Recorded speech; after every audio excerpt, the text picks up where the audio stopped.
There are some pretty substantial weak points in the front suspension of 4Runners, FJ Cruisers, and Tacomas. We're going to be showing you what they are and how we're going to fix those problems on our 4Runner. If you wheel your rig hard, odds are eventually you're going to either bend or break these two parts. The spindle and the cam tabs. We've bent both. We bent our passenger side spindle years ago on a trail in Moab. The steering arm actually bent in. Now it could have been much worse. In fact, we've been driving on it for the last 4 years. It's been driving just fine, but it's not allowing us to get a perfect toe adjustment. This is going to be a two-part video. In this one, we'll show you what parts we're going to use and why we chose them. The second video will be us tearing everything down and fixing the problems once and for all. When it's done, we'll post a quick link to it at the end of this video. For replacement spindles, there's not a lot of options out there. There's either the original Toyota part or cheaper aftermarket replacements.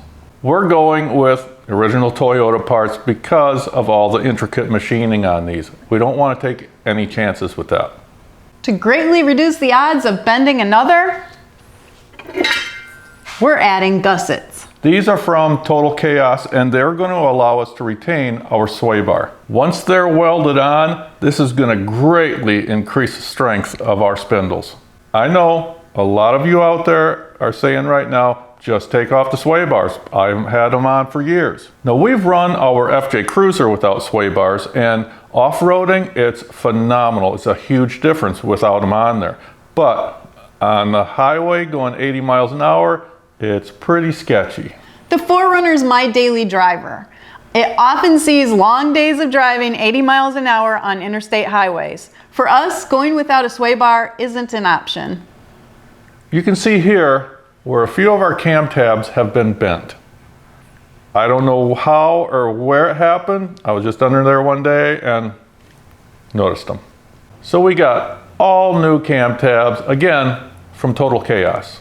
These beefy pieces will totally replace our flimsy stock ones. I'll have to cut and grind the old ones off, and then our buddy Lars at Axle Fab will weld these in their place.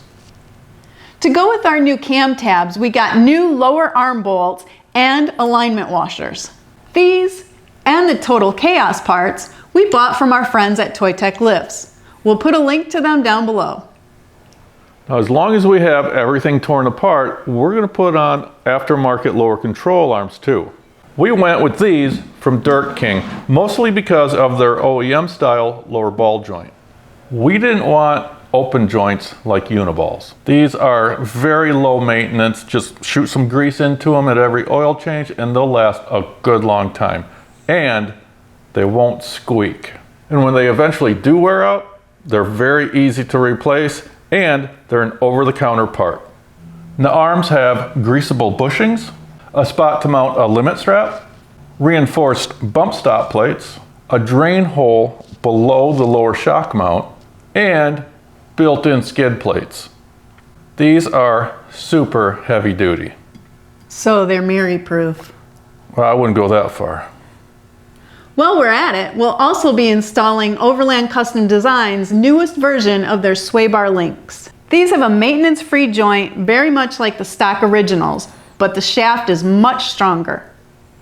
Because the spindle gussets will cause a clearance issue for the wheels, we need to run spacers. The only spacers we'd ever run with are Spidertrax. 1 1/4 inch thick, hub-centric, and machined perfectly. Wheel spacers have gotten a bad rap, mostly because of installer error. We've had a set on our FJ for many, many years and haven't had any issues with them. As long as red Loctite is used on the hub studs and they're torqued properly, they're perfectly safe. Spidertrax anyways. I can't vouch for any others. We do, however, plan on getting new rims with the proper offset in the near future. Then we can remove the spacers. In addition to all those parts, we also need, just fly to get the hell out of here, Loctite. Blue for stuff that we're likely going to have to take apart again, and red for parts that we definitely don't want to have come loose.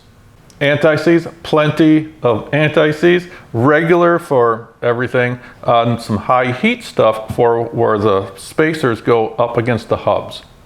Weldable zinc primer to coat those gussets before we have a chance to get them welded so they don't get any surface rust on them. New bearing seals.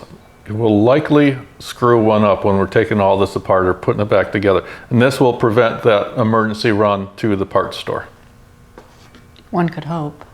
Once we get the second video done, look for the link right here. We sure appreciate you watching our videos, and there are a lot of more videos to come. If all goes well, we'll see you soon. Thanks for watching.